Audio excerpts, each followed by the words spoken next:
video, I'm going to teach you how to sidechain anything to anything, but I'm going to specifically show you how to sidechain your sub bass, show you how to sidechain it to your drums. So right here I got my finished sub bass going. You hear it? Awesome. It's already composed and everything. So are my drums. So I'm going to start off with throwing a brick wall. Even though I got a brick wall compressor over here already for my volume pretty much, I'm going to throw another one on there, open it up, and select the sidechain button. And after that, you want the audio to come from whatever you want it to sidechain to. In this case, I'm going to start off with the kick, because I want the kick and the snare to come out most. Of course, in dubstep, you're going to want that kick and snare to really hit. So select the kick. You're going to go over here and select auto. Go ahead and view it that way. I always turn the ratio down to around 420. And then the attack is going to be that sweet spot that you're going to want to find.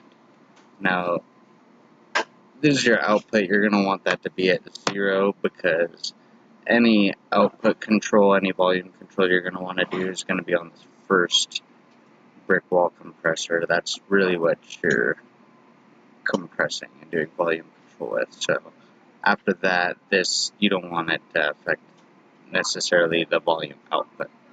So with the kick selected, this is what you'll see.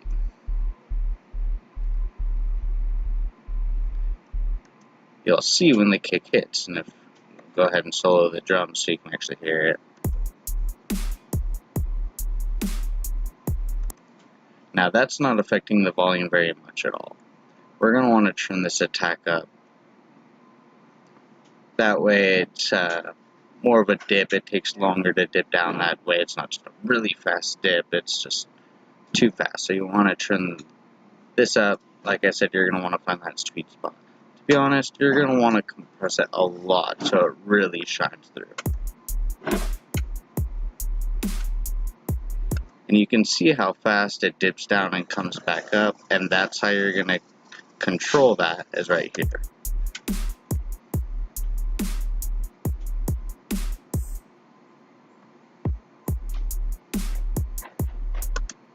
You see, the more I bring it down here, the more it'll affect it.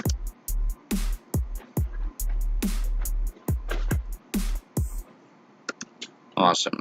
So we're going to duplicate this, and we're going to select the audio to the snare. Now this, you might want it to affect a little bit more, you might want it to affect a little bit less. I usually have it affect just a little bit less, and I'll turn the milliseconds down even, because it's more of a snappy snare. So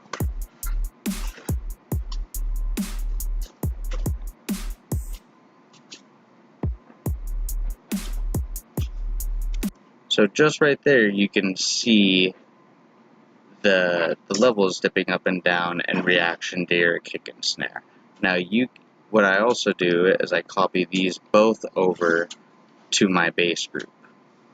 Now, I'm not going to do it nearly as much on the bass group, but I still want them to dip down just a little bit. For example, I'll bring it like here on these, just so the kick and snare shine through to the basses, because the basses, there's a lot of mids that kind of cover up those frequencies.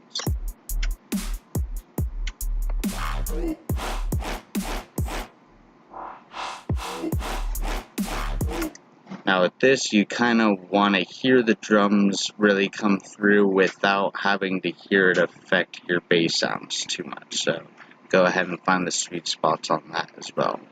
Awesome. If you have any questions, leave a comment and let me know.